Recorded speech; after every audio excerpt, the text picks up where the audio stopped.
Okay, besties, let's just breathe for a second because this entire situation, it is one of those stories where the more you stare at it, the more your brain starts glitching like, wait, this can't be real. But unfortunately, it is very real. And the wildest part is how the only person who seems to think this should be turned into social media moment is the one whose child literally just had a medical emergency. And let me remind you, we're talking about a 10-month-old baby Manovah who experienced an actual seizure. Not she looked tired, but a seizure. A terrifying, life-changing situation that would have any reasonable parent in panic mode. But somehow, instead of acting like her baby's life might be in danger, Stephanie acted like she was prepping for a dramatic vlog intro. So today we're going through everything: her breakdown, her narration, Drew's version, the timelines, the contradictions, the questions nobody wants to ask loud, and the extremely concerning patterns that keep repeating. Except this time, the stakes are different because this time it's not motel drama or messy relationships or content theatrics. It is a baby. And Stephanie's choices during these moments, oh, they speak louder than anything she cried into that camera. So let's start exactly where Stephanie wanted all of us to start: her Facebook video. And honestly, the way she handled this moment doesn't just feel off, it feels like watching someone speed run the absolute opposite of what any parent with a functioning heartbeat would do. Because the very first thing she did after the 10-month-old had a seizure wasn't running to the hospital, wasn't shaking, wasn't panicking, wasn't even holding her baby. No. Her very first instinct was to set up her phone, hit record, angle the camera like she's about to film a Get Ready With Me meltdown, and cry into the camera. And the caption: be kind or move on, which already tells you she was preparing for drama, not dealing with an emergency. She immediately starts talking about her shot, the dirty shots, the shot she's convinced the entire world would roast her for, the shot she slaps a sticker over that says, "Words matter, choose kindness," which is so ironic because I promise you, out of everything happening in that moment, the shot was not the headline. The seizures were. The resilient Jenkins had to take their 10-month-old baby girl to the hospital yesterday because she had a seizure. Well, her dad took her to the hospital instead of Stephanie. Now, we know this because Stephanie uploaded a video last night. It was a very concerning video. She was very enraged. It looked like she was kind of blaming the internet for what was going on and her not being there for her baby. She said that she was at the motel with the kids while Drew was at the hospital. Mind you, she nurses the baby, so I feel like it would make more sense for her to be at the hospital, but instead she's at the motel yelling at us about her not being there. Let's not forget, a couple months ago, we were all telling Stephanie to get the baby checked out for possible neurological problems. And this was stemming from the pictures that she uploaded of a very big difference in Manovah's eyes. Now, the baby is home now. No new updates. She said she'll update us when she can. But before she mentions the seizure, before she mentions her baby, before she even breathes the word hospital, she centers herself, her discomfort, her imaginary haters. It's like the seizure was happening off screen while she filmed her self-produced pilot episode, Crying Mom, the reboot. Then she hits us with that classic Stephanie line: "I don't normally make videos like this." Girl, let's not lie on camera. This is literally your whole content category: emotional monologues, tears, dramatic poses. That's the brand. That's the entire franchise. Then she goes into the whole "this is the reality of not having a village" speech, as if the audience has collective amnesia and forgot she cut off her entire family willingly. She wasn't abandoned. She jumped off the bridge and then blamed everyone for not catching her. She explains that her 10-month-old Manovah had just had a seizure and she felt terrible because she couldn't be at the hospital since she had to stay with the other kids and had no one to call. And I kid you not, right when you think the conversation will stay on the baby, she swings right back to the shot. The shot becomes more of a recurring character than the baby whose medical emergency she's supposedly talking about. 10-month-old baby just had a t-shirt. Pookie, why aren't you at the hospital with your baby? I understand that one of the two of you, King Daddy or you, had to stay home. Well, not home, at the motel with the kids. But why didn't he stay at the motel with the older kids and you take the baby to the hospital? That seems like the natural way that it would sort of happen, because he doesn't really do anything and it's, your baby and your mom. I don't know. That seems very strange to me. It seems like you intentionally are avoiding the hospital? Did we indulge in some substances maybe right before this happened and then you couldn't go to the hospital, which is why we say stop doing those, right? One, it's a waste of money and you have no money, and two, because of stuff like this you can't be a parent when you need to be. People will make the video about anything but what I'm going through. First of all, why are you even posting this? This is a valid crash out, but like, your baby's in the hospital after having a seizure and you're making a video crying in the bathroom? It's giving Whitney from Real Life of Mormons, real whatever, where she was dancing in the PICU while her baby was like dying. I don't get to be there with my baby. I just have to stay here and take care of the rest of the kids. And I have nobody to call to take the rest of my kids. But that's what you wanted. You wanted to isolate yourself from everyone. You wanted to choose Drew over everyone else in your life. And the entire time, she's cursing the viewers, guilt-tripping people, demanding empathy, demanding softness, demanding understanding. But when you really listen, when you break down her words, it becomes painfully obvious. The video isn't about her child, it is about her feelings, her struggle, her performance. And the wildest part, she uploaded the video twice. Like the first emotional breakdown wasn't giving enough engagement, so she said, let me run that back. The second caption reads, please be sensitive and kind on this one, sharing for those who genuinely care about our family. She adds update that Momo is okay, asleep on Drew's chest, waiting for possible MRI or neurologist recommendations. But this is the part she doesn't say out loud. The only reason she had all this time to film, cry, upload, re-upload, screenshot, FaceTime photos, write captions, and refresh comments is because she wasn't there. She wasn't at the hospital. She wasn't beside her baby. She wasn't talking to doctors. She was in a motel room filming content. My 10-month-old baby just had a fucking seizure. I don't get to be there with my baby. I just have to stay here and take care of the rest of the kids. And I have nobody to call. So instead of going up to the hospital to be with your infant child who just had a seizure, you decided that it was a good idea to hop on TikTok and make a video of you crying, complaining about the fact that you have no village. And why are you not at the hospital? Why would Drew not stay home and watch the rest of the kids while you, as her mother, take her to the hospital as her primary caregiver? You're with that baby 24/7.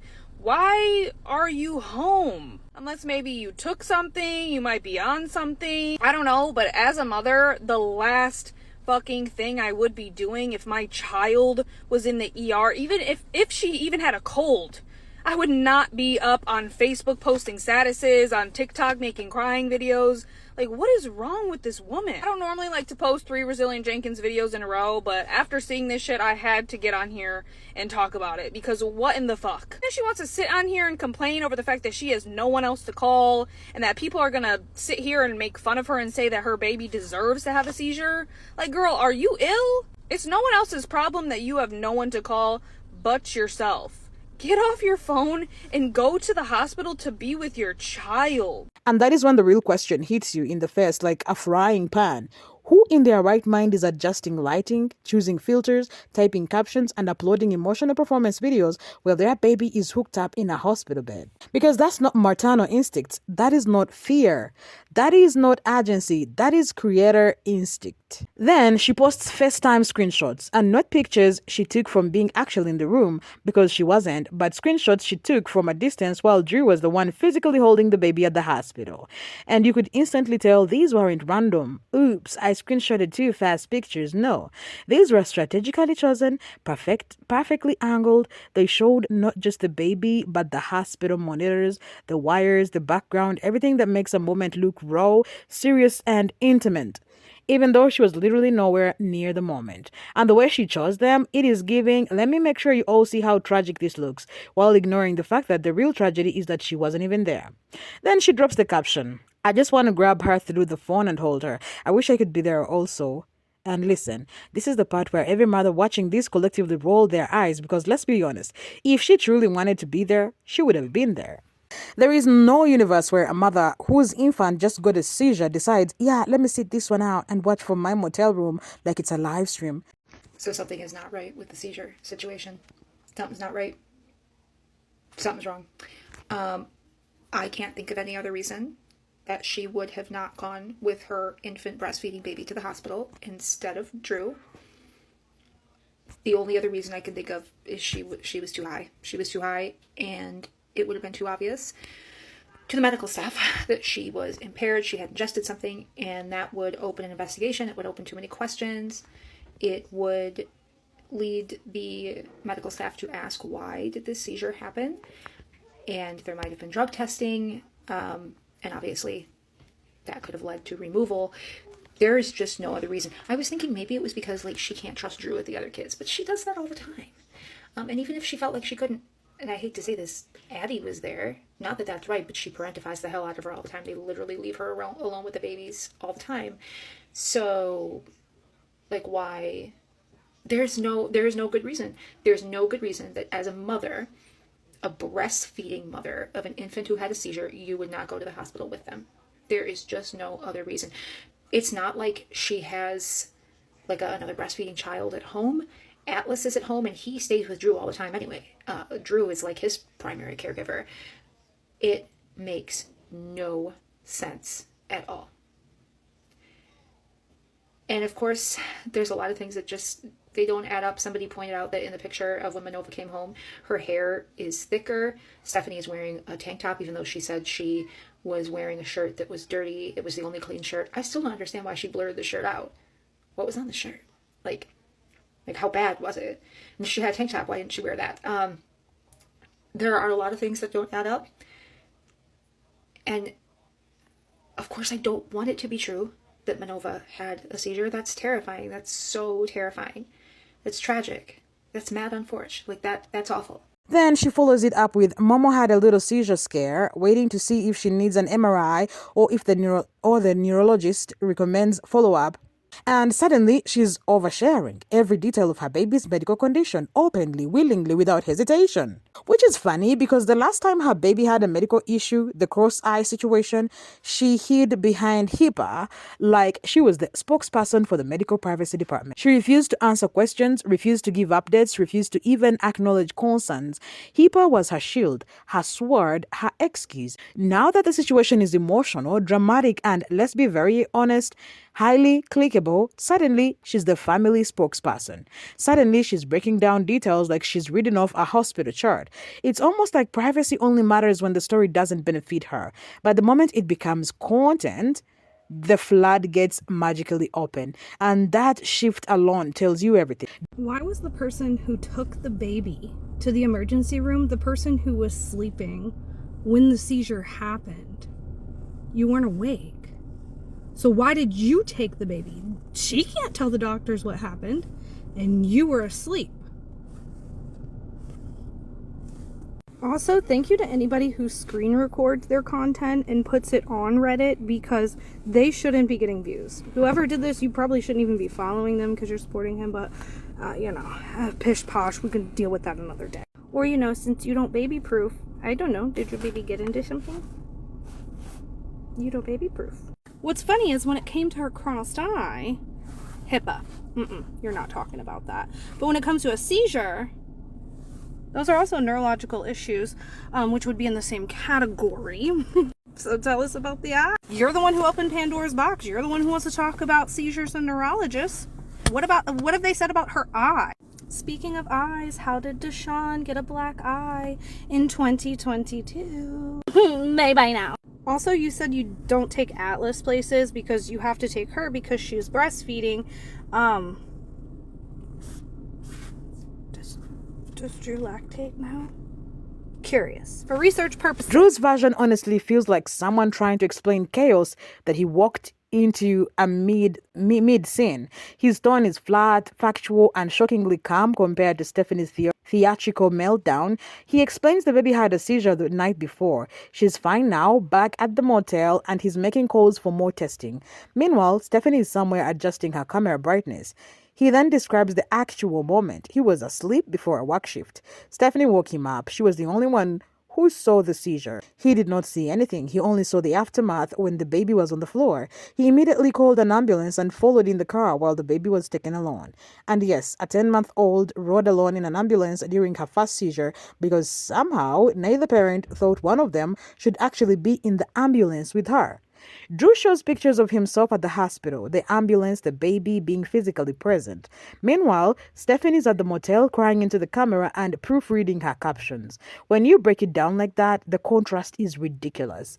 Why was the person who took the baby to the emergency room the person who was sleeping when the seizure happened? You weren't awake. So why did you take the baby? She can't tell the doctors what happened, and you were asleep. Also, thank you to anybody who screen records their content and puts it on Reddit, because they shouldn't be getting views. Whoever did this, you probably shouldn't even be following them because you're supporting him, but, pish posh, we can deal with that another day. Or, since you don't baby proof, I don't know, did your baby get into something? You don't baby proof. What's funny is when it came to her crossed eye, HIPAA, you're not talking about that. But when it comes to a seizure, those are also neurological issues, which would be in the same category. So tell us about the eye. You're the one who opened Pandora's box. You're the one who wants to talk about seizures and neurologists. What have they said about her eye? Speaking of eyes, how did Deshaun get a black eye in 2022? Maybe by now. Also, you said you don't take Atlas places because you have to take her because she's breastfeeding. Does Drew lactate now? Curious. For research purposes. Now that we've heard both narrations, here's where things get disturbing because nothing adds up.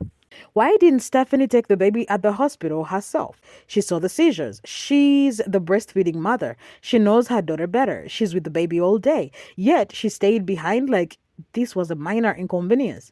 Why was her first instinct to record? She wasn't at the hospital. She wasn't beside her baby. She wasn't even trying to find a ride. She had time to cry, film, upload, re-upload, edit, FaceTime, and post. And why did she suddenly stop caring about HIPAA? When the cross-eyed issue happened, she refused to share anything, hid everything behind privacy laws, and snapped at anyone who asked questions. Now she's spilling every detail of a neurological emergency. Then comes the biggest question: what caused the seizure? And this is where speculation started, not out of thin air, but because people were connecting patterns.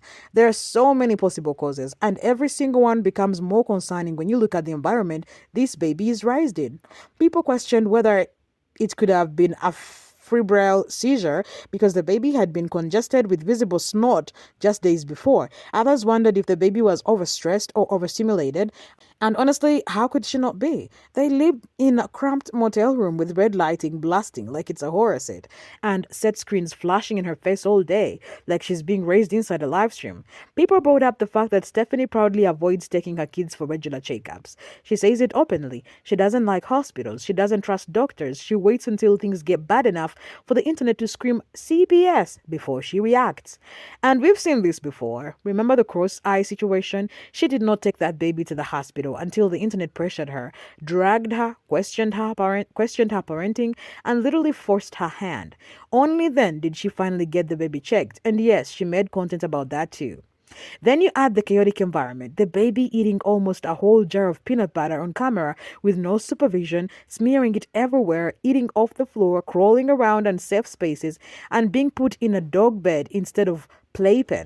Tell me how any of that helps a child's development. And yes, people even wondered if the seizure could be related to Stephanie's gardening obsession, how she's constantly planting things inside that tiny room, using soil while pregnant, and breastfeeding and exposing the baby to who knows what without ventilation. People aren't reaching, they're watching a pattern of negligence and guessing what tragic outcome it might have led to this time. What tragic outcome it might have led to this time. Because the sad truth, if something had been slowly building up in this baby's body, they wouldn't know. They don't do checkups, they don't do preventive care. They only react when things explode online. And now we get the part that honestly makes your chest tighten because she's gonna grift the hell out of this. Stay focused. Stay vigilant. Do not send her money. But she's gonna dry beg or ask for it. Why are you in the bathroom? fussing at us. Why? It it is not our fault that you don't have a big enough vehicle to fit all the kids to go to the hospital. It's not our fault that you don't have more people to help you, which I'm pretty sure you could find some people to help you. Anyways, and I'm not sure like why you would let someone who has already had a seizures before drive a child that is having a seizure to the hospital. I feel like different decisions could have been made here. This is where everything becomes undeniable. You can argue about parenting styles, you can debate about personal choices, you can even pretend that some of this is just misunderstanding. But this part right here, this is where the priorities show themselves loud and clear. Because while her 10-month-old baby was literally sitting in a hospital room from after a seizure, Stephanie was not pacing or panicking or begging the doctors for updates or calling anyone she could think of. She wasn't losing sleep or losing her mind or losing her breath. She was recording. She had the time, the emotional bandwidth, and the mental clarity to set up a camera, find the right angle, start crying, talk about her shot, film an entire monologue, edit it, upload it, think about the caption, post it, delete it, upload it again, screenshot, FaceTime pictures, crop them, choose which one showed the hospital monitors best, write a second caption, and then upload that too. And while her baby, her actual child, was lying in a hospital bed without her. That is not normal. That is not maternal instinct. That is not concern. That is content. And that is what makes this entire situation so disturbing. Because she did not even wait for answers. She did not wait to see if the baby needed an MRI. She did not wait for a neurologist. She did not wait for a diagnosis. She did not even wait for her baby to come home. She created content before seeking clarity. She posted before parenting. She prioritized perception over presence. So now we're all left sitting here like, girl, what are you doing? Who behaves like that when their baby's in a hospital? And honestly, the fact that she kept talking about her shot and calling people names and blaming the public for her own decisions, it's giving delusion. It's giving deflection. It's giving I refuse to take accountability for anything ever. And the saddest part, none of this would have been public if she did not make it public. She's the one who exposed her daughter's seizures. She's the one who shared medical details. She's the one who made this a storyline. She's the one who built the entire sympathy arc around herself instead of her baby. It is what it is. She chose this. And the internet simply reacted to the story she told. And at the end of the day, this whole situation wasn't just about a seizure. It wasn't just about a medical emergency. It wasn't even about the chaos in that motel room. It was about what someone does in the moments that matter most. Because when your baby is having a medical crisis, a real terrifying, life-altering moment, your instincts reveal everything about who you are. And everything Stephanie chose to do, every choice she made, every video she filmed, every caption she edited, every screenshot she posted, it all pointed in one direction. It was not motherhood. It was attention. It was control over the narrative. It was the desire to be seen as a victim rather than a parent. This baby deserved a mother in that hospital room, a mother fighting for answers, a mother demanding clarity, a mother holding her, comforting her, showing up for her. Instead, she got a FaceTime call and a Facebook post. So yes, something here is not adding up. Something feels off. Something feels wrong. And it's not just the timeline or the decisions or the contradictions. It's the fact that her actions never matched the gravity of the situation. You can feel it and I can feel it. Everyone watching this can feel it. Something is missing from this story, and unfortunately, we might never get the truth. But what we did get was enough to show us exactly what her priorities look like when everything falls apart. Anyway, let me know what you think down below, because this situation, it is not just concerning, it is heartbreaking. And with this family, the story never really ends. It just keeps revealing more every time you blink.